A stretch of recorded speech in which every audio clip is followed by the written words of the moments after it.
Welcome to my channel. ¿Sabes qué hora es, inútil? ¡Nos estás matando de hambre! El grito estridente de mi nuera rasgó el silencio justo cuando crucé la puerta. Me quedé allí, completamente empapada, el agua de lluvia helada calándome hasta los huesos después de caminar más de 5 kilómetros bajo la tormenta porque el auto se descompuso en el camino. Miré a mi hijo, esperando que me defendiera, pero ni siquiera levantó la vista del periódico y soltó una frase fría y cortante. Apúrate, ve a la cocina a preparar la cena. Su crueldad fue como un baldazo de agua hirviendo en mi cara, derrumbando la última esperanza que tenía en el afecto familiar. Soy Altagracia Calderón, y la historia que estoy a punto de contarte te hará preguntarte, ¿realmente conocemos a las personas que llamamos familia? Toda mi vida, mi difunto esposo y yo sudamos y lloramos junto al horno de la panadería para construir esta casa y criar a nuestro hijo Julián. Siempre creí que la paciencia y el sacrificio de una madre serían el pegamento que uniría a la familia. Pero hoy, viendo mi aspecto andrajoso bajo la tormenta, recibiendo solo humillaciones de mi nuera arrogante y la indiferencia aterradora de mi propio hijo, me di cuenta de que solo era una sirvienta sin sueldo en mi propia casa. Todo comenzó cuando el reloj marcó las 10 de la noche. Estaba parada frente a la puerta de mi casa, empapada por una tormenta tropical que había azotado la ciudad de repente. El agua fría de la lluvia se filtraba a través de mi viejo suéter de lana, calándome hasta los huesos y haciendo que mis dientes castañetearan. Pero el frío de la piel no era nada comparado con el hambre que me retorcía las entrañas. En todo el día, solo había comido un taco frío para engañar al estómago. Metí la llave en la cerradura. Mis manos temblaban tanto que tardé un buen rato en abrir. Solo necesitaba cruzar esa puerta para poder descansar, calentarme, o al menos, eso es lo que imaginaba. En cuanto la puerta se entreabrió, la luz brillante de la sala me deslumbró. Apenas había entrado cuando un grito agudo me perforó los tímpanos. ¿Sabes qué hora es, inútil? Nos estás matando de hambre. Era Brenda, mi nuera. Salió furiosa de la sala, con su dedo de uñas rojas apuntando directamente a mi cara. En contraste con mi apariencia miserable y andrajosa, Brenda estaba impecablemente vestida, y su perfume fuerte me golpeó la nariz. No parecía preocupada por su suegra que llegaba tarde bajo la tormenta, sino más bien como una fiera esperando para devorar a su presa. Me quedé paralizada. El agua goteaba de mis pantalones al suelo. Tenía un nudo en la garganta. Miré hacia el sofá, donde mi hijo, Julián, estaba sentado con las piernas cruzadas leyendo el periódico. Esperé. Esperé una palabra de apoyo, una defensa o simplemente una pregunta. «Mamá, ¿estás bien?» Pero Julián ni siquiera levantó la vista. Pasó la página del periódico con un crujido, y su voz sonó fría y autoritaria, como si le diera una orden a una sirvienta. «Apúrate. Ve a la cocina a preparar la cena». Esa frase fue como un baldazo de agua hirviendo que me despertó. El agotamiento físico se desvaneció de repente, reemplazado por un bloque de hielo en mi pecho. Toda esperanza de afecto familiar, de la piedad filial a la que me había aferrado durante tanto tiempo, se hizo añicos. No dije una palabra, ni explicaciones, ni quejas. Agaché la cabeza, ocultando mi mirada vacía, y caminé en silencio hacia la cocina. La cocina estaba a oscuras, solo la luz amarillenta de la calle se filtraba por la ventana. Abrí el refrigerador. Estaba vacío, a excepción de unas cuantas latas de cerveza y una pila de viejos recipientes de plástico arrinconados en una esquina. Era la comida que me habían guardado. Abrí la tapa de un recipiente. Un olor agrio y nauseabundo me golpeó tan fuerte que casi vómito. Los frijoles guisados se habían fermentado. El pollo de la semana pasada había adquirido un color grisáceo, salpicado de manchas de moho verde y blanco. El mole se había secado como la arcilla, despidiendo un olor rancio. ¿Esto era lo que me habían dejado? Mientras ellos se vestían bien, esperando que les sirvieran la cena, le arrojaban esta basura a su madre. Apreté los puños. Un calor ardiente me recorrió la espalda, no por el calor, sino por la ira reprimida durante tantos años que ahora explotaba. Muy bien. ¿Tanta hambre tienen? Una idea loca pero satisfactoria cruzó mi mente. Vertí toda esa comida podrida y enmohecida en una olla grande. Encendí la estufa. La llama azul lamió el fondo de la olla. El hedor de la comida en descomposición comenzó a subir con el calor. Agarré el frasco de chile habanero en polvo, el chile más picante de esta región. Vacié casi todo el frasco rojo brillante en la olla, agregué mucho ajo, comino y orégano picante. Revolví constantemente. El fuerte olor de las especias fue dominando poco a poco el olor a podrido. El sabor picante enmascaraba la putrefacción interior, tan falso como esta familia. Probé un poco. El picante me subió hasta el cerebro, adormeciendo todos mis sentidos. Perfecto. Nadie podría reconocer el verdadero sabor. Serví la sopa en los platos, el vapor se elevaba. Respiré hondo para recuperar mi expresión sumisa de siempre y llevé la bandeja a la sala. Por fin algo que llevarse a la boca, se quejó Julián, arrojando el periódico a un lado. Coloqué los platos de sopa de color rojo oscuro, aromática por las especias, frente a mis 2 hijos. Sin sospechar nada, tomaron las cucharas y comieron vorazmente como si llevaran días sin comer. «Está un poco picante», se quejó Brenda, pero aún así se tragó apresuradamente el trozo de pollo enmohecido que había sido cuidadosamente sazonado. «Coman para que entren en calor», dije, con la voz ronca y fría. Me apoyé contra la pared, con los brazos cruzados, observándolos comer. Julián sorbía ruidosamente. El sudor le perlaba la frente por el picante del chile. Brenda comía y bebía agua sin parar. Se estaban tragando mi desprecio, mi resentimiento. Verlos satisfacer su hambre me hizo retroceder inconscientemente a la tarde fatídica de hoy, al momento en que la tormenta arrastró la última pizca de fe que tenía en los lazos familiares. Hacía solo unas horas. Estaba varada en una desolada autopista a las afueras de la ciudad. El viejo Chevrolet, mi fiel compañero durante 20 años, de repente tosió un par de veces y se detuvo en medio de la lluvia torrencial. El cielo comenzó a oscurecerse. Nubes negras se arremolinaban en el cielo, anunciando la llegada de una gran tormenta. Me senté en el auto, agarrando el volante con fuerza, tratando de calmar los latidos de mi corazón. En este país, que una mujer mayor se quede varada en una carretera desierta al anochecer es como convertirse en presa fácil para los buitres. Con dedos temblorosos, saqué mi teléfono con la pantalla rota y marqué el número de Julián. Fue el reflejo natural de una madre, que siempre piensa en su hijo como su apoyo más firme. El teléfono sonó durante un buen rato. Luego, descolgaron, pero en lugar de la voz preocupada de mi hijo, lo que me golpeó fue el sonido de música estridente, los gritos de un grupo de hombres y el choque de vasos. «Aló, ¿quién habla?». La voz de Julián, arrastrando las palabras y apestando a alcohol, sonó como chicle pegado a la suela de un zapato. «Julián, soy mamá. Mi auto se descompuso en la autopista del sur. Está lloviendo muy fuerte. ¿Puedes venir a recogerme?». No terminé de hablar cuando alguien al otro lado de la línea soltó una carcajada, y luego oí a Julián murmurar algo que sonó como una maldición. «Estoy ocupado. Hablamos mañana». Colgó. El hijo por el que había pasado tantas noches en vela cuidándolo cuando estaba enfermo, el hijo del que siempre presumía ante los vecinos por ser un buen hijo, me había colgado mientras le pedía ayuda, en medio de una emergencia. Me quedé mirando la pantalla oscura del teléfono. Lágrimas calientes brotaron, mezclándose con el frío que invadía el auto. Pero todavía me quedaba una pequeña esperanza. Llamé a Brenda. Después de todo, es una mujer. Quizás entendería el peligro de estar en la calle a esa hora. El teléfono sonó. Brenda contestó de inmediato. No había música ruidosa, solo un silencio espeluznante. «Brenda, Julián está borracho, no puedo comunicarme con él.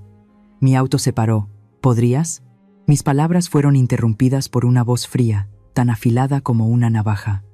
«Si el auto se descompuso, camina a casa, no me molestes». La llamada terminó más rápido que un parpadeo. Esa frase seca me atravesó el corazón, más dolorosa que cualquier herida física. Sin dudarlo, sin un ápice de compasión.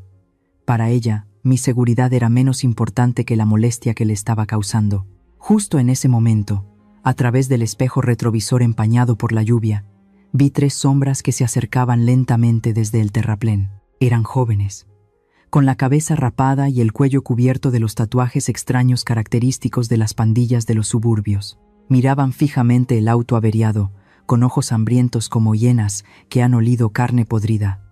El pánico me atenazó la garganta. El instinto de supervivencia se apoderó de mí. Sabía que si dudaba un segundo más, No solo perdería este viejo cacharro. Agarré mi bolso, abrí la puerta del copiloto y salí corriendo bajo la lluvia. Corrí sin mirar atrás, sin importarme el barro que salpicaba mi ropa, ni las espinas de los arbustos que arañaban mi piel. Tuve que abandonar el auto, mi posesión más valiosa, para salvar mi vida. 5 kilómetros. Caminé más de 5 kilómetros bajo esa lluvia torrencial para llegar a casa.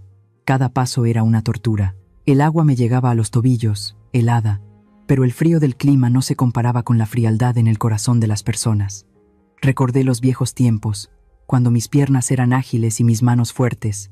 En aquel entonces, mi difunto esposo Roberto y yo trabajábamos hasta el agotamiento en nuestra pequeña panadería familiar en la esquina. Nos levantábamos a las 3 de la mañana para amasar y hornear bolillos calientes para la mañana. El olor a levadura, a harina y a vainilla se impregnó en mi piel y en mi ropa durante décadas. Ahorramos cada centavo, nos privamos de comer y vestir bien para construir esta hermosa casa. Cada ladrillo, cada saco de cemento, estaba empapado con el sudor y las lágrimas de los dos. Recuerdo a Julián de niño, con sus grandes ojos redondos, siempre aferrado a mis piernas mientras yo horneaba, balbuceando: «Cuando sea grande, te cuidaré, mamá. No dejaré que trabajes tanto». Esa promesa infantil la he atesorado toda mi vida. También recuerdo el día que Brenda llegó como nuera, una joven con una sonrisa dulce, siempre llamándome mamá, mami, queriendo ayudar con las tareas del hogar, con la cocina. En ese entonces, pensé que había ganado una hija. Le di no solo mis secretos de repostería, sino también mi confianza absoluta, incluso la llave de la caja fuerte de la familia. Pero todo cambió desde que Roberto murió. La muerte de mi esposo fue como romper un dique, revelando las grietas irreparables en los cimientos de esta familia. Julián, sin la disciplina de su padre, se hundió gradualmente en la debilidad y la pereza. Creyó en sueños de enriquecimiento rápido y se entregó a las fiestas nocturnas. En cuanto a Brenda, su máscara de niña buena se fue cayendo con el tiempo, revelando una codicia sin fondo y un egoísmo cruel.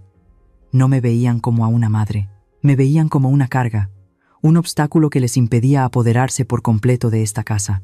Mi indulgencia ciega, mi amor maternal inmenso pero irracional, fue el mejor fertilizante para nutrir a los dos demonios que estaban sentados comiendo vorazmente. Me quedé en la oscuridad, viendo a Julián terminar hasta la última gota de sopa. Vi a Brenda limpiarse la boca elegantemente con una servilleta. Una inmensa decepción, tan vasta como el océano, me invadió. Menos decepcionada de ellos y más de mí misma. Me había equivocado. Había sacrificado toda mi vida a cambio de este desprecio. Un dolor profundo se deslizó en cada una de mis células, pero extrañamente ya no me hacía llorar. Mis lágrimas se habían secado en esos 5 kilómetros. Ahora, en este viejo pecho, solo quedaban las cenizas de las ilusiones extinguidas. De repente, el grito agudo de Brenda me devolvió a la cruel realidad. «¿Qué haces ahí parada? Tráeme agua». Su voz chillona y autoritaria resonó en la pequeña cocina. Acababa de terminarse la sopa picante que yo había preparado, y ahora exigía agua como si fuera lo más natural del mundo. Pensaba que yo seguía allí esperando sus órdenes, temblando y asustada como siempre. Lentamente, giré la cabeza. La luz amarillenta iluminó mi rostro lleno de arrugas. Miré directamente a los ojos de Brenda y luego a Julián. Mi mirada ya no era la de una madre anciana, sumisa y resignada. Era tranquila y profunda como un lago antes de una gran tormenta. Una frialdad paralizante se extendía desde el fondo de mis ojos. La ira dentro de mí se había calmado, dando paso a una satisfacción gélida que se extendía por mis venas. Aclaré la garganta. Un sonido grave resonó en el silencio. «¿Estuvo buena la comida para perros?» El movimiento de Julián se detuvo en el aire. Brenda dejó de pintarse los labios. Sus ojos se abrieron de par en par, mirándome fijamente. El silencio se apoderó de la habitación por unos segundos, pesado e incomprensible. «¿Qué dijiste, mamá?», preguntó Julián, con el ceño fruncido y confundido. No respondí de inmediato. Lentamente, saqué de mi delantal un objeto arrugado. Era una lata vacía de comida húmeda para perros, la más barata que había encontrado en un basurero público mientras caminaba a casa. La lata estaba cubierta de barro y apestaba, pero la imagen del perro sonriente en la etiqueta todavía era claramente visible. Arrojé la lata sobre la mesa del comedor, justo en medio de los platos limpios. Miren bien, eso es lo que acaban de comer. Julián y Brenda se quedaron mirando la lata sucia. Luego se miraron el uno al otro. El rostro de Brenda pasó del blanco del maquillaje a un verde pálido, como una hoja de plátano marchita. Julián se tapó la boca, con los ojos tan abiertos que parecían salirse de sus órbitas. El impacto psicológico fue más fuerte que cualquier veneno. Sus estómagos comenzaron a traicionarlos. Brenda soltó un grito de horror, empujando la silla hacia atrás con un estruendo contra el suelo de madera. Corrió desesperadamente hacia el baño. A Julián no le fue mejor. Se levantó tambaleándose, agarrándose el estómago, y corrió tras su esposa. La puerta del baño se cerró de golpe. Luego llegaron los sonidos de arcadas violentas, el ruido constante del inodoro y gemidos lastimeros. Me quedé quieta, escuchando esa caótica sinfonía como si disfrutara de una melodía de victoria. Resulta que su elegancia y arrogancia eran así de frágiles. Una simple lata vacía fue suficiente para que mostraran su verdadera debilidad. Sabía que la comida en la olla era en realidad comida humana en mal estado, pero la idea de que acababan de comer la porción de un animal fue lo que mató su orgullo. Respiré hondo, preparándome. Sabía lo que vendría después. Cuando las náuseas pasaran, llegaría la furia. Julián rugiría como un león herido, y Brenda probablemente se abalanzaría sobre mí para arañarme. Apreté los puños, lista para recibirlo todo. Golpes o insultos, no me importaba. Esta noche había recuperado un poco de justicia. La puerta del baño se abrió. La pareja salió, con el rostro pálido y demacrado. Brenda se apoyó pesadamente en Julián, con el pelo revuelto y los ojos rojos de tanto vomitar. Instintivamente, di un paso atrás. Mi espalda tocó la pared fría. Entrecerré los ojos, esperando una bofetada o una lluvia de insultos. Pero no. El ambiente en la habitación cambió de repente de una manera extraña. Brenda no se abalanzó sobre mí. Le susurró algo al oído a Julián. Sus ojos se movían rápidamente como una serpiente calculando su próximo movimiento. Julián asintió repetidamente. La expresión furiosa de antes había desaparecido por completo, reemplazada por una expresión de dolor y desesperación. Y entonces, para mi total asombro, ambos se arrodillaron en medio de la sala. «Mamá, lo sentimos, mamá», gritó Julián, arrastrándose por el suelo hacia mí, abrazando mis piernas delgadas con fuerza. Me quedé petrificada, completamente rígida. ¿Qué demonios estaba pasando? Hace un momento me trataban como a una sirvienta y ahora se arrodillaban como si yo fuera una santa. Brenda también se arrodilló junto a su esposo y las lágrimas comenzaron a caer como un aguacero. Abrió temblorosamente su bolso de diseñador y sacó un sobre grueso. En la esquina izquierda del sobre estaba impreso el logo verde del SAT, la Agencia Tributaria de México. Solo con ver ese logo, mi corazón dio un vuelco. Para la gente trabajadora como yo, el SAT era una pesadilla, la encarnación de problemas y un poder contra el que no se podía luchar. «Mamá, encontramos esto en el buzón esta mañana», sollozó Brenda, entregándome el sobre con manos temblorosas. «No nos atrevimos a decírtelo de inmediato porque teníamos miedo de que te impactara, pero ya no podemos ocultarlo más». Tomé el papel. Mis manos temblaban tanto que casi lo dejo caer. Las densas líneas de texto legal bailaban ante mis ojos.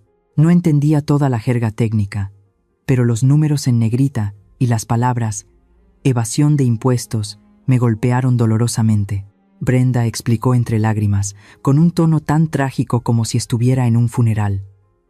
«Mamá, dicen que la panadería de la familia tuvo serios problemas hace 10 años. Te acusan de haber evadido impuestos continuamente durante una década. La multa más los intereses ahora ascienden a una cantidad enorme, y lo que es peor». Se detuvo, soltó un sollozo ahogado, y luego levantó sus ojos llorosos hacia mí. «Han emitido una orden de arresto. La policía fiscal está a punto de venir a detenerte. Mamá, vas a ir a la cárcel». Las dos palabras, «ir a la cárcel», explotaron en mi cabeza como una bomba. Sentí como si el suelo se abriera bajo mis pies. Yo, Altagracia Calderón, que he vivido honestamente toda mi vida, que nunca le he robado un centavo a nadie, ahora acusada de evasión de impuestos. Esa pequeña panadería, donde mi esposo y yo habíamos derramado sudor y lágrimas, ¿cómo podía deber tanto dinero? La inocencia y la ignorancia legal de una mujer que solo conocía la cocina me hicieron entrar en pánico. No sabía cómo verificar la información, solo sentía miedo. El miedo vago pero terrible a las frías rejas, a morir en la cárcel a mi edad, comenzó a ahogar mi razón. Julián me abrazó las piernas con más fuerza, sacudiéndome. No creo que tú hicieras eso, pero los papeles del SAT no mienten, mamá. ¿Qué vamos a hacer? No puedo dejar que vayas a la cárcel. Eres mayor y débil. Morirías allí en unos pocos días. Las lágrimas de Julián mojaron mis pantalones. Lloraba de verdad. Su rostro estaba rojo e hinchado por el dolor. O al menos, en mi pánico extremo, creí que estaba sufriendo por mí. ¿Hay alguna manera, hijo? Julián, sálvame. Mi voz se quebró, temblando como una hoja al viento. La satisfacción de antes se había desvanecido por completo, dejando solo la imagen de una anciana frágil, temblando ante el poder. Julián levantó la vista, con una extraña determinación en sus ojos. Sí, solo queda una forma, mamá. Firma los papeles para poner la casa a mi nombre. Ahora mismo. ¿Por qué? ¿Por qué a tu nombre? Tartamudeé. Si la pones a mi nombre, seré el propietario legal. Entonces, asumiré la responsabilidad por ti. Usaré esta casa como garantía para obtener un préstamo del banco y pagar la multa al gobierno de inmediato. Solo así cancelarán la orden de arresto. Brenda asintió repetidamente, sacando de su bolso un expediente ya preparado y un bolígrafo. Así es, mamá. Julián asumirá todos los riesgos legales por ti. Si no pagamos mañana mismo, te esposarán y se te llevarán. Firma, para que podamos ir a la oficina de impuestos a primera hora de la mañana. Miré el papel de transferencia de propiedad sobre la mesa, junto a la sucia lata de comida para perros. Un caos terrible se arremolinaba en mi cabeza. Esta casa era el sudor y las lágrimas de toda una vida para mí y mi esposo. Pero si no firmaba, ¿tendría que ir a la cárcel? Frente a mi hijo arrodillado y llorando, y ese papel que amenazaba con la prisión, mi corazón y mi mente libraron una batalla brutal. Amigos míos, si se pusieran en mi situación esa noche, ¿habrían firmado para salvar a su hijo o se habrían detenido a dudar? Por favor, compartan sinceramente su opinión en los comentarios para saber que no estoy sola en esta confusión. El aire en la sala se volvió denso, tan pesado como si estuviera lleno de plomo. La araña de cristal del techo emitía una luz blanca y fría, revelando cada mota de polvo que flotaba en el aire y las gotas de sudor que corrían por mi sien. Sostenía el documento de transferencia de propiedad en mi mano. Sentía que pesaba 1 tonelada. Las densas líneas de texto legal en tinta negra bailaban ante mis ojos, borrosas por las lágrimas y la confusión extrema. Mi cabeza daba vueltas como si estuviera en el centro de un huracán. Por un lado, estaba el terrible miedo a la cárcel. A mi edad, con la salud deteriorada, la idea de pasar los últimos años de mi vida tras frías rejas, privada de libertad y honor, me oprimía el corazón. La imagen de paredes de concreto gris, comidas de prisión miserables y la mirada despectiva de la sociedad rondaba mi mente como fantasmas. Me estremecí. No podría soportarlo. Preferiría morir antes que dejar que el buen nombre de la familia Calderón se manchara con un delito de evasión fiscal. Pero al otro lado de la balanza estaba esta casa. No eran solo paredes de ladrillo y un techo. Era el sudor, las lágrimas, toda una vida de arduo trabajo de mi esposo Roberto y yo. Cada rincón de la casa guardaba un recuerdo. En esa esquina, Julián dio sus primeros pasos. En aquella, mi esposo y yo contábamos las monedas después de cada día de venta de pan. Firmar ese papel significaba renunciar a mi único hogar, entregar mi destino por completo a otros. Una duda débil, tan frágil como una telaraña, brilló en mi mente.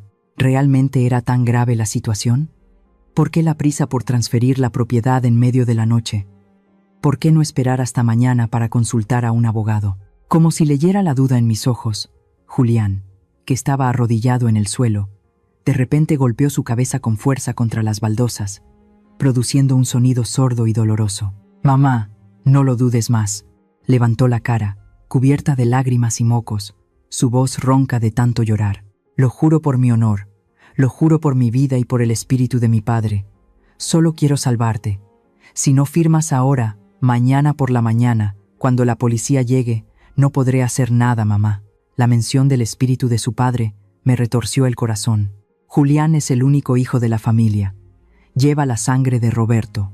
Aunque fuera un vago y un irresponsable, ¿se atrevería a usar a su difunto padre para jurar en vano? Miré profundamente a los ojos de mi hijo. En esos ojos rojos e hinchados por las lágrimas, solo vi miedo y una preocupación extrema. Un hijo desesperado por proteger a su madre de las garras de la ley. Mi corazón se ablandó como cera caliente. La firmeza y la sospecha que había intentado construir momentos antes se derrumbaron por completo ante el amor maternal. Me regañé a mí misma por dudar de mi propio hijo. Era el hijo que había parido. Podía ser desconsiderado, perezoso, pero ¿cómo podría ser tan cruel como para engañar a su propia madre y dejarla sin nada? No, ni siquiera una tigresa se come a sus cachorros, y a la inversa, ¿cómo podría un hijo dañar a sus padres? Brenda, que había estado arrodillada a su lado, llorando en silencio, me puso un bolígrafo en la mano. Su voz temblorosa me instaba: «Firma, mamá, no queda mucho tiempo. Tenemos que vivir. Tenemos que superar esta desgracia». Mi mano temblorosa tomó el bolígrafo. La punta de metal fría contra mi piel me puso la piel de gallina. Respiré hondo, tratando de calmar mi respiración agitada.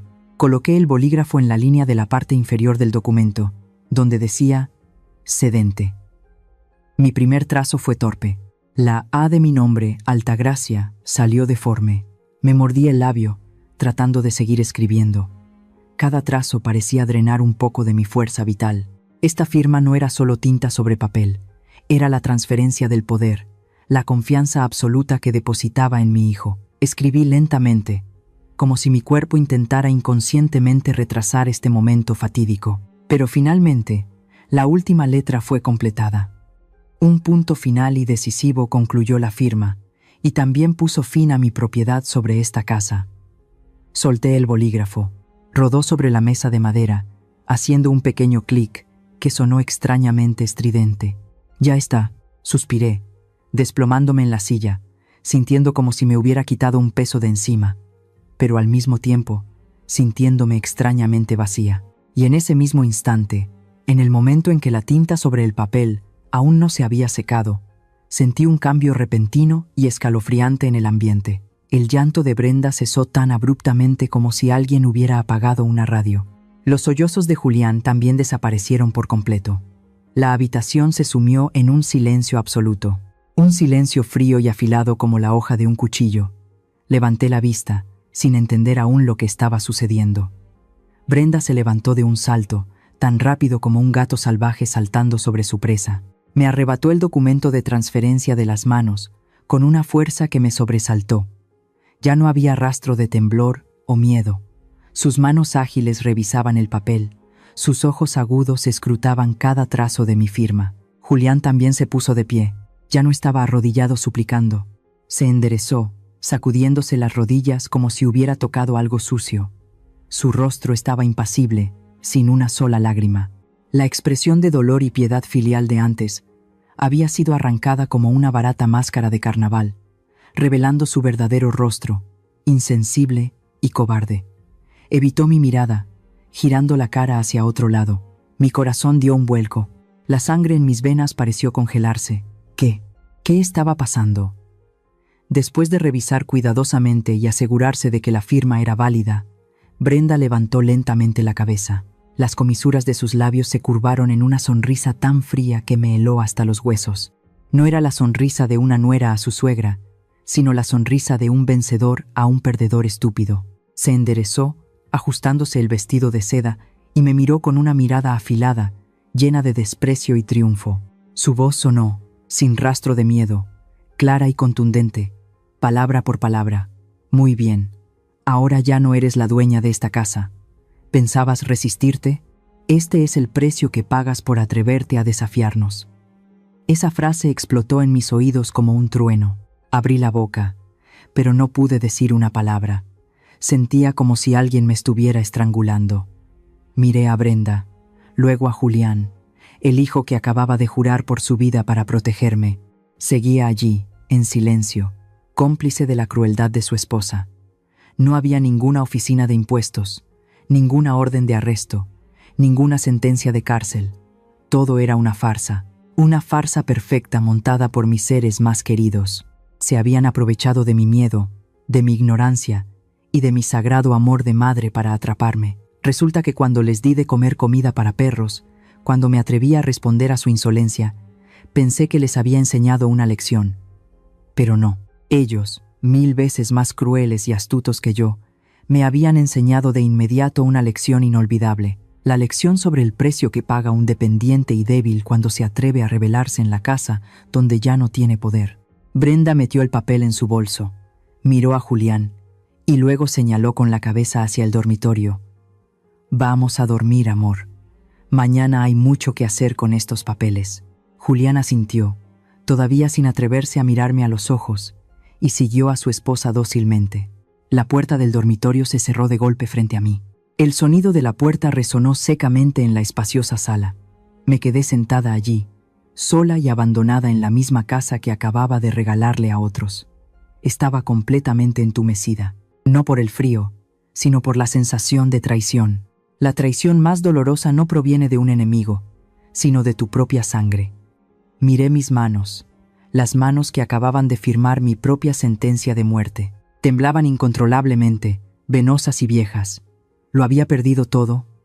En una sola noche de tormenta, había perdido mi auto, mi dinero, mi casa y a mis hijos. Todo sucedió tan rápido, como una película acelerada y cruel. Apenas una semana después de esa noche fatídica, la casa, el lugar que albergaba los recuerdos de toda mi vida, cambió de dueño.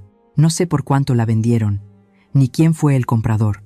Solo sé que me echaron a la calle con unas pocas prendas viejas, metidas a toda prisa en una gastada bolsa de viaje. Julián me llevó a una miserable vecindad en los suburbios, un lugar donde hasta la luz del sol parecía dudar en entrar. La habitación tenía unos 10 metros cuadrados, era húmeda y apestaba a moho. Las paredes de yeso se desconchaban revelando los ladrillos, y el techo estaba manchado por las filtraciones de lluvia. «Quédate aquí por ahora, mamá», dijo Julián, evitando mi mirada. «Estoy arreglando los trámites legales. Este lugar es discreto, la policía no te encontrará. No salgas para nada». Luego, me puso unos cuantos billetes de baja denominación en la mano, se dio la vuelta y se fue sin mirar atrás. Los primeros 3 días viví con miedo. El sonido de una sirena de policía a lo lejos hacía que mi corazón se encogiera. Comí pan seco, bebí agua hervida del grifo y me acurruqué en un rincón de la habitación, esperando noticias de mi hijo.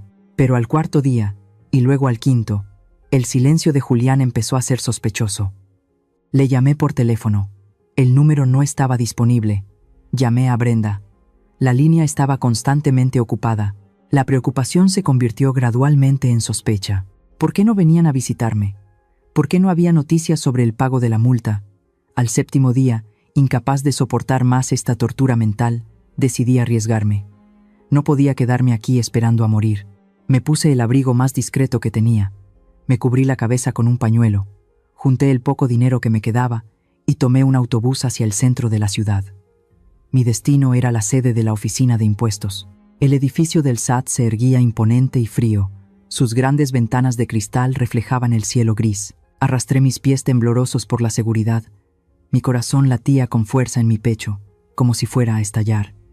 Tenía miedo de ser arrestada allí mismo. Tenía miedo del sonido de las esposas cerrándose en mis muñecas. Pero el deseo de saber la verdad era más fuerte que el miedo. Me acerqué al mostrador de información.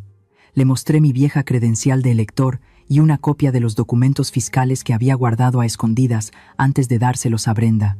«Señorita», mi voz temblaba, «por favor, ¿podría revisar por mí?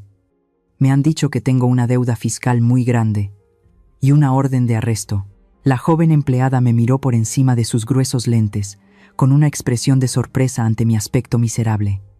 Tecleó en su computadora. Los segundos de espera se sintieron como una eternidad. Contuve la respiración, agarrándome con fuerza al borde del frío mostrador de mármol para no caerme. «Su nombre es Altagracia Calderón, ¿correcto?» «Sí, soy yo». La empleada frunció el ceño, mirando la pantalla y luego a mí, con una expresión de perplejidad. «Señora, he revisado cuidadosamente en el sistema nacional. Su expediente fiscal está completamente limpio. Su panadería pagó todos sus impuestos y completó el proceso de cierre hace muchos años». Me quedé helada, mis oídos zumbaban. ¿Qué? ¿Qué dijo? ¿No hay deuda? ¿Y la orden de arresto? ¿La sentencia de cárcel? La chica sonrió para tranquilizarme, negando con la cabeza suavemente. Nada de eso, señora. Usted no le debe ni un centavo al gobierno. Y por supuesto, no hay ninguna orden de arresto contra la ciudadana Altagracia Calderón. Esa frase cayó sobre mi cabeza como un rayo en un día despejado. Mis rodillas cedieron. Tuve que agarrarme con ambas manos al mostrador para no desplomarme en el brillante suelo.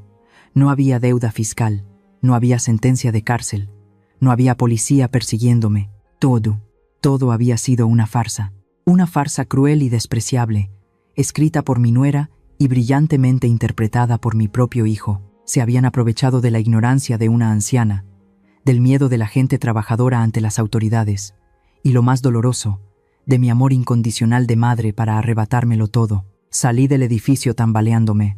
El sol del mediodía me daba de lleno en la cara, pero solo sentía frío, un frío que venía desde el fondo de mi alma. Me dejé caer en los escalones de piedra frente a la oficina de impuestos. La gente pasaba a toda prisa, cada uno ocupado con su propia vida. Nadie se fijó en una anciana acurrucada como un montón de trapos al borde del camino. Quería gritar, quería maldecir, pero tenía un nudo en la garganta y no podía pronunciar palabra. Las lágrimas brotaron, calientes y saladas, rodando por mis mejillas arrugadas. No lloraba por la casa, aunque fuera el sudor y las lágrimas de toda una vida. Lloraba por algo mucho más sagrado que se había hecho añicos. Mi amor de madre había muerto en esos escalones. Mi pequeño hijo de antaño, el niño que una vez acuné, se había convertido en el ladrón más cruel y el estafador de mi vida. El frío de los escalones de piedra se filtraba en mi piel, pero no era tan frío como el corazón de las personas. El mayor dolor en la vida no es la pobreza, sino darte cuenta de que el cuchillo más afilado está en manos de aquellos a quienes más amas. ¿Alguno de ustedes ha experimentado alguna vez la sensación de que su mundo se derrumba por la traición de un familiar? ¿Cómo superaron ese abismo de desesperación? Cuéntenme sus historias en los comentarios para que podamos compartir nuestro dolor. Vagué sin rumbo por las calles polvorientas. Mis pies me guiaban mientras mi mente estaba en blanco.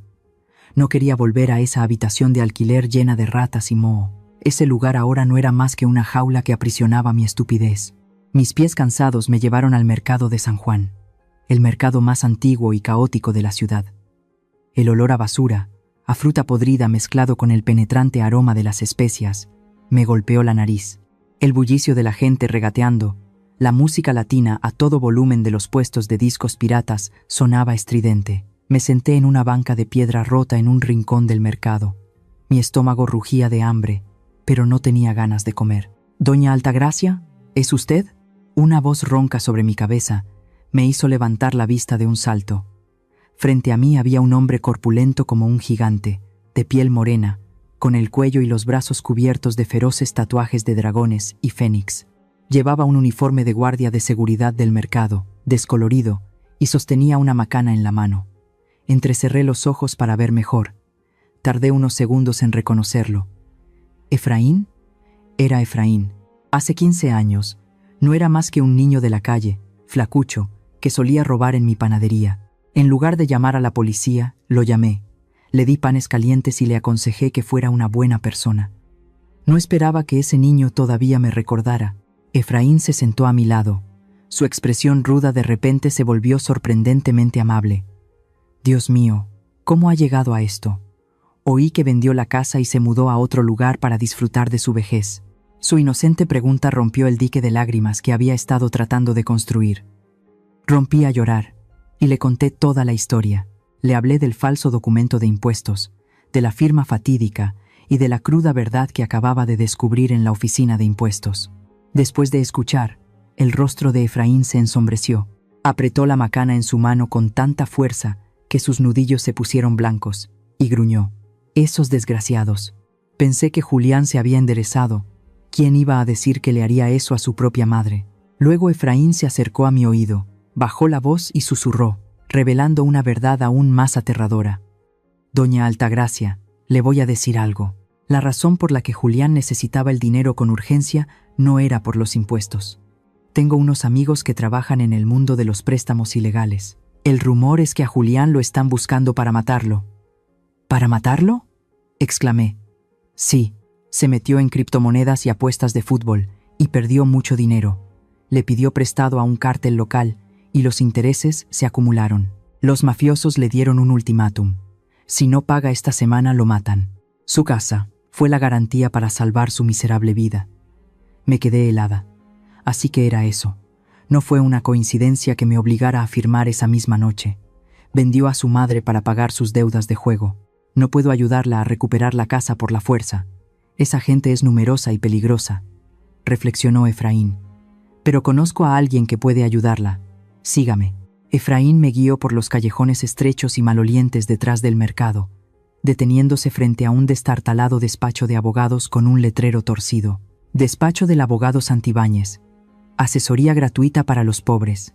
El abogado Santibáñez era un anciano flacucho con el pelo blanco y revuelto como un nido de pájaros, que estaba mordisqueando una tortilla seca junto a una pila de papeles desordenados. Parecía más un mendigo que un abogado, pero sus ojos detrás de las gafas de lectura brillaban con inteligencia. Después de escuchar mi historia y examinar la copia del documento fiscal, lo único que había logrado conservar, el señor Santibáñez negó con la cabeza y chasqueó la lengua. Este es un caso difícil, doña. Legalmente, usted firmó la transferencia de forma voluntaria.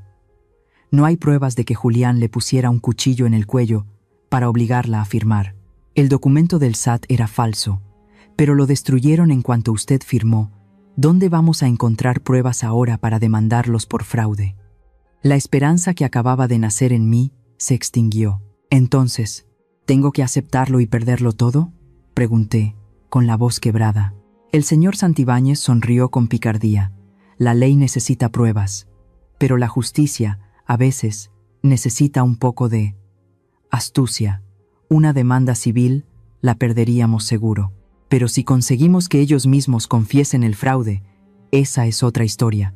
Necesitamos una trampa. ¿Una trampa?, preguntamos Efraín y yo al unísono. Exacto. La codicia es la debilidad mortal del ser humano. Ya fueron codiciosos al apoderarse de la casa, seguramente lo serán aún más si ven un cebo más apetitoso. El viejo abogado comenzó a trazar un plan audaz. Efraín, a su lado, asentía con la cabeza, satisfecho, y yo, desde las cenizas de la desesperación, sentí que una llama comenzaba a reavivarse en mi pecho. No era la cálida llama del amor, sino la llama de la resistencia. Miré a los dos extraños, un ex-gánster reformado y un abogado excéntrico, que me estaban ayudando con tanto entusiasmo, a pesar de no compartir mi sangre. Eran 1000 veces mejores conmigo que el hijo que había parido. Me sequé las lágrimas. Mi mirada se volvió firme y fría. La débil y sumisa Altagracia había muerto. Ahora iba a luchar. Efraín hizo su trabajo de manera impecable, moviéndose como un fantasma por los rincones más oscuros de la ciudad. Siguiendo el plan del abogado Santibáñez, comenzó a sembrar susurros en los oídos de los soplones, los corredores de apuestas y los prestamistas de los barrios bajos. El rumor se extendió más rápido que un incendio forestal en temporada de sequía. Su contenido era simple, pero estimulaba la codicia de cualquiera que estuviera en apuros. La vieja Altagracia, la madre de Julián, parece una pordiosera, pero tiene la llave de una caja fuerte secreta, llena de lingotes de oro de sus antepasados, enterrada bajo el suelo de la vieja casa de su pueblo. Si no pueden cobrarle a la pareja, vayan a cobrarle a la vieja. Lingotes de oro. Esa palabra tenía una magia poderosa. En este país, México, donde el dinero puede comprar hasta la conciencia, el rumor de un tesoro escondido era suficiente para que los buitres lo olieran a kilómetros de distancia. Sabía que esta noticia no tardaría en llegar a los oídos de los acreedores de Julián, y de ellos. Rebotaría hasta los oídos de mi querido hijo como una última tabla de salvación. Me senté en la húmeda habitación de alquiler, escuchando el correteo de las ratas en el techo podrido. El olor a alcantarilla se mezclaba con el olor a comida en descomposición del basurero de al lado, haciendo el aire aún más sofocante. Pero esta vez ya no sentía miedo ni autocompasión. Me senté allí, tan tranquila como un cazador esperando pacientemente que su presa cayera en la trampa. Pasó un día. Pasaron 2 días. Seguí comiendo pan seco y bebiendo agua, pero mi mente estaba completamente lúcida. Conocía a mis 2 hijos mejor que nadie. Brenda era una codiciosa sin fondo, y Julián un cobarde acorralado, Cuando la codicia se combina con el miedo a la muerte, volverían a buscarme. Estaba segura, y tal como lo predije. Al mediodía del tercer día, un sedán negro y reluciente se detuvo frente a mi miserable vecindad. Era un coche alquilado. Lo reconocí de inmediato por la matrícula desconocida y su apariencia ostentosa, completamente fuera de lugar en este barrio pobre. Aparté la sucia cortina y entrecerré los ojos para mirar. La puerta del coche se abrió. Julián bajó primero. Llevaba una camisa blanca impecable, pero su rostro estaba demacrado, con ojeras tan negras como las de un oso panda. Detrás de él venía Brenda. Llevaba un vestido de flores llamativo y unas grandes gafas de sol que le cubrían casi toda la cara. En cuanto bajó del coche, hizo una mueca y se tapó la nariz con asco por el hedor del lugar. Dejé caer la cortina y respiré hondo. Es hora de actuar, Altagracia. Llamaron a la puerta. No era el golpeteo violento de un cobrador de deudas, sino un toque suave, tímido, lleno de una falsa cortesía. «Mamá, ¿estás en casa?» «Soy Julián». Me quedé sentada en la cama unos segundos más para recuperar el aliento, tratando de relajar los músculos de mi cara para parecer lo más vieja y cansada posible. Luego, hablé con voz temblorosa y ronca. «La puerta está abierta. Entra, hijo». La puerta se abrió con un chirrido. La luz del sol inundó la habitación, destacando las motas de polvo que flotaban en el aire. Julián y Brenda entraron, tratando de esbozar la sonrisa más radiante posible, aunque sus ojos no dejaban de mirar con desprecio la habitación. «Mamá», exclamó Brenda, con una voz tan dulce como la miel. «Dios mío, estás tan delgada. Nos rompe el corazón verte en este lugar horrible». Se abalanzó para abrazarme, pero se detuvo un instante al ver la ropa vieja y gastada que llevaba puesta. Pero luego, pensando en el imaginario tesoro, se armó de valor y me abrazó con fuerza, su caro perfume dominando el olor a humedad de la habitación. Julián se quedó a su lado, juntando las manos en un gesto de arrepentimiento, con los ojos llenos de lágrimas falsas. «Mamá, perdóname por haberte dejado sufrir estos días, pero tengo buenas noticias. Ya lo he arreglado todo». Levanté mis ojos nublados para mirarlo, fingiendo ignorancia. «¿Arreglado? ¿Arreglado qué, hijo? ¿Y la policía? ¿Y la orden judicial?»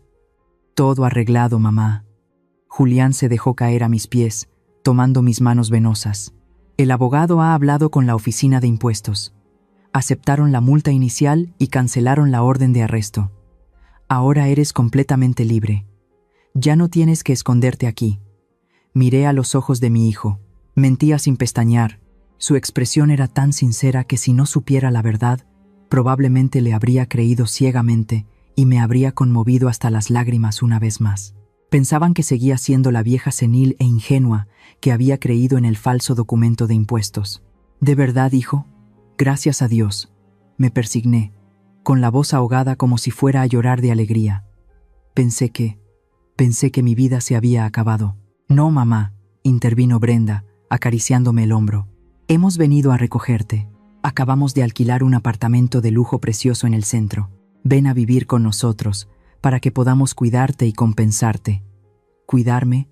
¿O vigilar la llave de la caja fuerte que creen que tengo? Agaché la cabeza para ocultar la sonrisa irónica que amenazaba con aparecer en mis labios. Su descaro realmente había alcanzado un nivel superior. La semana pasada, me echaron a la calle como a un perro sarnoso. Ahora, al oler el dinero, volvían a interpretar el papel de los hijos más devotos del mundo. Estoy tan feliz. Me levanté tambaleándome, apoyándome en el hombro de Julián. Pero nuestra casa se vendió. ¿A dónde vamos ahora? No te preocupes, mamá. Julián me ayudó a levantarme, con una amabilidad excesiva. El nuevo apartamento es mucho más bonito que la casa vieja. Ah, por cierto. Dudó un momento, mirando la vieja bolsa de tela que tenía en la cabecera de la cama.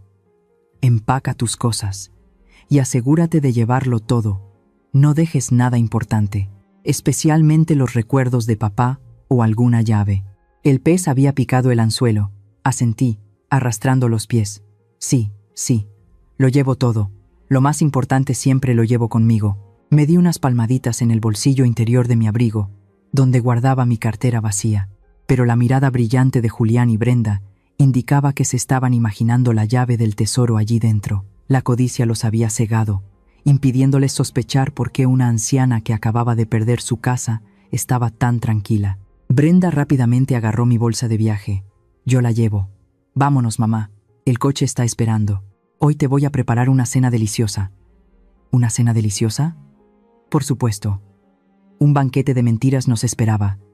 Lo seguí hasta la puerta. El sol de afuera era brillante, pero mi corazón estaba helado. Metí la mano en el bolsillo de mi abrigo, donde había un objeto pequeño, duro y frío. No era la llave de un tesoro, era una pequeña grabadora digital que el abogado Santibáñez me había dado. Me había dicho: deja que ellos mismos digan la verdad. Con una sola confesión grabada, le daremos la vuelta al juego. Apreté el dispositivo en mi mano, mi pulgar acariciando el botón de encendido. Julián me abrió la puerta del coche, inclinándose para invitarme a entrar con el respeto que se le debe a una reina. Me senté en el suave asiento de cuero y miré por la ventanilla. La miserable vecindad se alejaba. Sabía que estaba entrando en la boca del lobo, pero esta vez yo no era la presa. Yo era la trampa. Apoyé la cabeza en el asiento, cerrando los ojos para fingir cansancio, pero mis oídos estaban atentos a cada respiración de mis dos hijos sentados delante. Susurraban entre ellos, sus risitas triunfantes sonaban suavemente. Creían que me habían engañado una vez más. Creían que la victoria estaba a su alcance. Rían, hijos míos, rían todo lo que quieran, porque después de hoy, nunca más podrán volver a reír. Estoy segura de que algunos dirán que una madre que engaña a sus hijos es cruel. Pero fueron ellos quienes me enseñaron esta cruel lección primero. ¿Apoyan mi decisión de contraatacar? Usar la codicia para castigar a los codiciosos es la única forma de encontrar justicia en este momento. Denme un poco más de valor con sus comentarios, por favor. El apartamento que la pareja había alquilado estaba en el 15º piso de un lujoso edificio de apartamentos en la concurrida zona de Polanco. A través de las ventanas de cristal del suelo al techo, las luces de la Ciudad de México brillaban como una galaxia resplandeciente, en total contraste con la oscuridad húmeda de la vecindad de la que acababa de salir. Dentro, Brenda había preparado un banquete de bienvenida tan suntuoso que resultaba sospechoso. Sobre la mesa cubierta con un mantel blanco impecable, había platos de filete de res a la parrilla, pasta con salsa de crema de trufas y una botella de vino tinto de primera calidad que supuse que valía el sueldo de un mes de una familia trabajadora. La luz de las velas parpadeaba en las copas de cristal, creando una atmósfera cálida y falsamente acogedora. «Siéntate, mamá. Hoy es un día feliz. Nuestra familia se reúne», dijo Brenda solícitamente mientras me acercaba la silla a la cabecera de la mesa. Su sonrisa era radiante, pero sus ojos estaban fríos y no dejaban de mirar hacia el bolsillo de mi abrigo. Me senté lentamente. Mi mano todavía sostenía firmemente la grabadora en el bolsillo de mi abrigo. Mi pulgar había presionado el botón de grabar desde que entramos en el ascensor. Sabía que la mejor parte del drama estaba a punto de comenzar. Julián descorchó la botella de vino. El suave estallido sonó nítido. Llenó mi copa. El líquido de un rojo intenso se arremolinaba como sangre. «Vamos, mamá, brinda. Brinda porque te salvaste y porque nuestra familia está a punto de hacerse rica». Julián guiñó un ojo con complicidad al decir las dos últimas palabras. Levanté la copa, fingiendo ser una anciana de pueblo que prueba por primera vez una bebida tan lujosa. Tomé un pequeño sorbo. El sabor amargo del vino se extendió por mi boca, pero no tan amargo como la verdad que se desarrollaba ante mis ojos. Miré a mis dos hijos.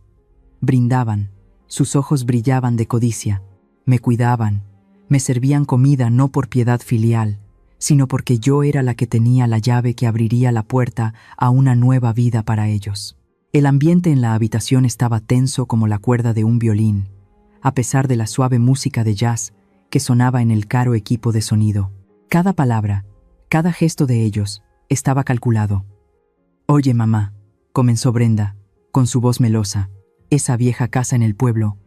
Hace mucho que nadie va por allí. ¿Enterraste la caja fuerte muy hondo? ¿Qué tal si mañana te llevamos allí para desenterrarla y traerla aquí para guardarla a salvo?» Dejé la copa de vino, fingiendo tambalearme como si ya estuviera borracha. Me llevé la mano a la sien, con los ojos entrecerrados. «Sí, muy hondo.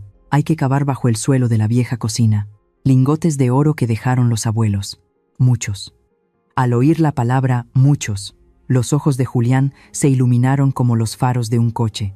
Se inclinó hacia adelante, sirviéndome más vino. «Bebe más, mamá, para que te caliente el estómago. ¿Y dónde está la llave? Dámela para que la guarde. Eres mayor y olvidadiza. Si la pierdes sería un desperdicio del esfuerzo de nuestros antepasados». Tomé la copa de vino y la bebí de un trago. Mis mejillas se sonrojaron, mi cabeza se balanceaba. Comencé a interpretar el papel de una anciana borracha, débil y senil.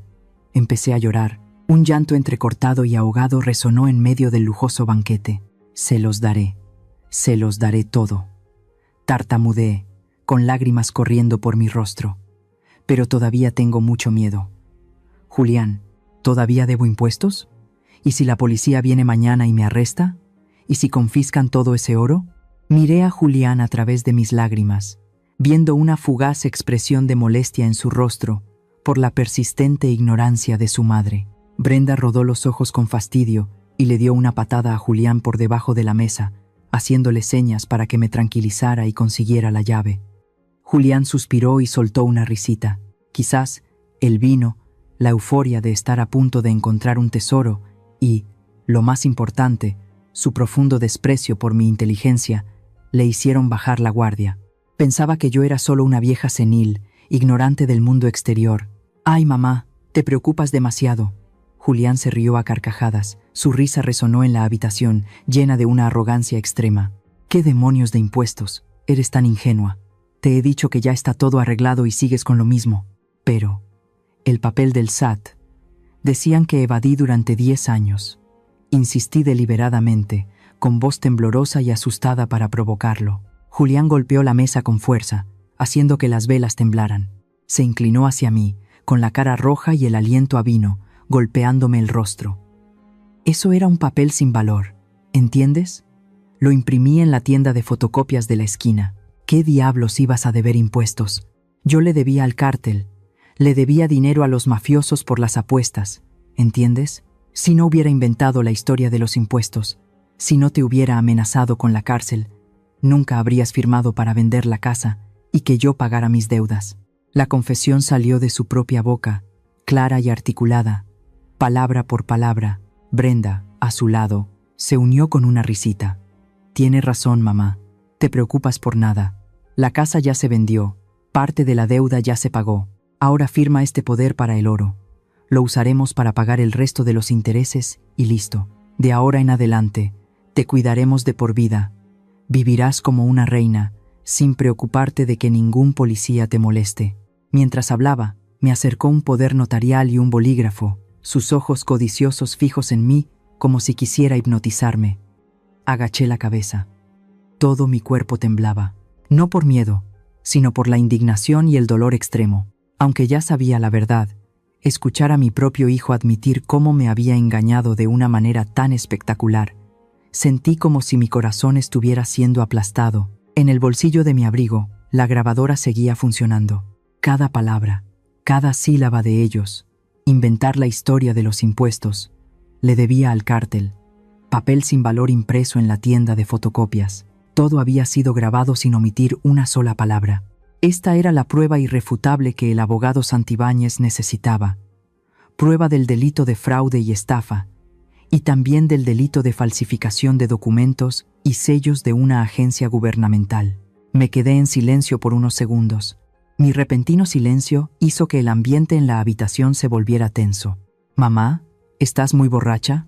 Firma rápido y vete a dormir», la instó Julián, empezando a perder la paciencia. Lentamente, levanté la cabeza. Usé la servilleta para secar las lágrimas falsas de mis mejillas. Mis movimientos eran lentos, deliberados y llenos de autoridad. Miré directamente a los ojos de Julián y luego a Brenda. Mi mirada ya no era la de una anciana senil, aturdida, borracha o asustada. Estaba extrañamente lúcida, afilada y fría como un bisturí que disecciona la cruda verdad. La sonrisa en los labios de Brenda se desvaneció. Julián, que sostenía su copa de vino, se detuvo. Su mano comenzó a temblar al notar el extraño cambio en su madre. «Mamá, ¿qué te pasa?», tartamudeó Julián. Una inquietud invisible comenzó a aparecer en sus ojos. No respondí a su pregunta. Saqué la mano de mi bolsillo y coloqué la pequeña grabadora negra sobre la mesa, justo al lado del filete a medio comer. Mi dedo presionó el botón de apagar. La luz roja del dispositivo se volvió verde, indicando que la grabación se había completado y guardado de forma segura. Miré a mis dos hijos, que acababan de revelar su verdadera naturaleza demoníaca, y luego hablé con voz tranquila pero firme, que resonó en la lujosa pero falsa habitación. Gracias por decir la verdad. Apenas terminé de hablar, un fuerte ruido proveniente de la puerta principal rompió la tensa atmósfera de la habitación. La pesada puerta de madera del lujoso apartamento se abrió de golpe, no por el viento, sino por una fuerza extremadamente poderosa desde el exterior. 3 figuras entraron, imponentes y solemnes. A la cabeza iba Efraín, con su rostro rudo pero sus ojos brillando con determinación. A su lado estaba el abogado Santibáñez, con su gastado maletín de cuero bajo el brazo. Su expresión seria contrastaba con su habitual excentricidad. Y detrás de ellos, 2 agentes de la policía económica, con sus uniformes de color azul oscuro, las insignias plateadas en sus pechos reflejando la luz del candelabro. La habitación de repente se sintió pequeña y sofocante. Brenda, que sostenía una copa de vino, se quedó sin una gota de sangre en el rostro. Sus ojos se abrieron de par en par, mirando fijamente a los invitados no deseados. Sus dedos, con sus uñas perfectamente cuidadas, temblaban incontrolablemente. El sonido del cristal rompiéndose resonó estridentemente sobre el suelo de baldosas de alta gama. La copa de cristal cayó al suelo, haciéndose añicos. El vino tinto salpicó el vestido de seda blanco de Brenda y se extendió por el suelo, pareciendo un charco de sangre fresca. Julián se levantó de un salto. Su silla cayó ruidosamente detrás de él. Abrió la boca, su rostro tan pálido como el de un ahogado. Sus ojos buscaban desesperadamente una salida. ¿Qué demonios hacen ustedes aquí? Esta es una propiedad privada. Los demandaré por allanamiento de morada, siseó Brenda, tratando de aferrarse al último vestigio de autoridad de una casi dueña de casa. El abogado Santibáñez dio un paso adelante, ajustándose las gafas. Su voz profunda y firme resonó. Señorita Brenda, tenemos una orden de registro de emergencia.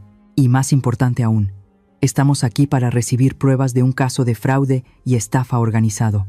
¿Pruebas? ¿Qué pruebas? No me calumnie, gritó Brenda, pero su voz se quebró por el miedo. No dije nada, simplemente tomé en silencio la grabadora negra de la mesa y la sostuve en alto frente a todos, como un juez sosteniendo su mazo. Mi pulgar presionó suavemente el botón de reproducción. Un breve zumbido sonó. Y luego la voz arrastrada por el alcohol pero perfectamente clara de Julián resonó en la habitación. ¿Qué demonios de impuestos? Eres tan ingenua. Le debía al cártel si no hubiera inventado la historia de los impuestos. ¿Cómo iba a firmar para vender la casa? Luego, la risita de Brenda. Tiene razón, mamá. La casa ya se vendió. Ahora firma este poder para el oro. El rostro de Brenda pasó de pálido a grisáceo. Retrocedió, chocando contra el borde de la mesa. Sus piernas temblorosas ya no podían sostenerla. Julián se agarró la cabeza, murmurando palabras sin sentido, sudando profusamente. Un agente de la policía económica se acercó, sacando de su cinturón un par de frías esposas. El metal brilló bajo la luz amarillenta. Miró directamente a Brenda, su voz fría y decidida. Señorita Brenda, queda usted detenida por el delito de falsificación de sellos y documentos de una agencia gubernamental, específicamente del SAT. Este es un delito federal grave. Tiene derecho a guardar silencio, pero todo lo que diga a partir de ahora será utilizado como prueba en su contra. El seco clic de las esposas resonó mientras se cerraban en las muñecas de Brenda. Ya no podía ser agresiva, solo sollozaba. Sus ojos desesperados buscaban la ayuda de Julián, pero Julián estaba demasiado ocupado preocupándose por su propia vida. Aprovechando que los 2 agentes estaban sujetando a Brenda y que toda la atención estaba sobre ella, Julián echó un vistazo rápido a la salida de emergencia en la esquina de la cocina. El instinto de supervivencia de un cobarde se apoderó de él. Volcó la mesa del comedor, lanzando platos de filete y velas al suelo, creando una escena caótica. «No voy a la cárcel. No voy a ninguna parte», Julián gritó y corrió hacia la salida de emergencia.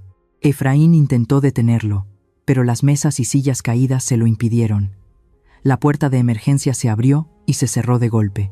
El sonido de los pasos de Julián resonó en la escalera, disminuyendo hasta desaparecer. «No lo persigan». Efraín levantó la mano para detener a la gente, con una sonrisa misteriosa en los labios. «Déjenlo correr. Alguien lo está esperando abajo». Me quedé allí, en medio del desorden del banquete arruinado, extrañamente tranquila. No sentí ninguna preocupación por la huida de mi hijo. Caminé lentamente hacia la ventana del suelo al techo, desde donde se podía ver la calle frente al edificio. Desde arriba, los coches parecían pequeños escarabajos arrastrándose sobre el asfalto negro y brillante. La luz amarillenta de las farolas se reflejaba en la acera mojada por la lluvia. La puerta del vestíbulo de abajo se abrió. Una pequeña figura salió corriendo, huyendo desesperadamente hacia la calle principal. Era Julián. Corría como una rata acorralada, sin mirar atrás, con una expresión de pánico total. Pero no corrió más de 10 metros. Una camioneta SUV negra, del tipo robusto que se ve en las películas de mafiosos, apareció de repente desde una esquina a gran velocidad. El chirrido de los neumáticos resonó en la calle cuando el conductor frenó bruscamente. El vehículo bloqueó el camino de Julián, cortándole cualquier vía de escape. Las puertas del coche se abrieron de golpe. 3 hombres corpulentos bajaron. Vestían trajes negros, con una apariencia hosca y peligrosa. No eran policías, definitivamente no eran policías. Eran los cobradores de deudas del cártel, a quienes Efraín había revelado accidentalmente la dirección de Julián. Vi a Julián retroceder, juntando las manos como si suplicara. Se arrodilló en la acera mojada, pero los hombres no parecían dispuestos a escuchar explicaciones. Uno de ellos agarró a Julián por el cuello de la camisa, levantándolo como si fuera un pollito. Otro le dio un puñetazo en el estómago, haciendo que se doblara de dolor. Arrastraron a Julián hacia el coche negro. En el breve instante, antes de ser arrojado al asiento trasero, Julián levantó la vista. Desde el 15º piso, a través del grueso cristal, sentí que las miradas de madre e hijo se cruzaban. Su mirada era suplicante, desesperada y aterrorizada. Le rogaba a su madre que lo salvara. Esperaba un milagro, la compasión de la madre a la que acababa de engañar sin piedad.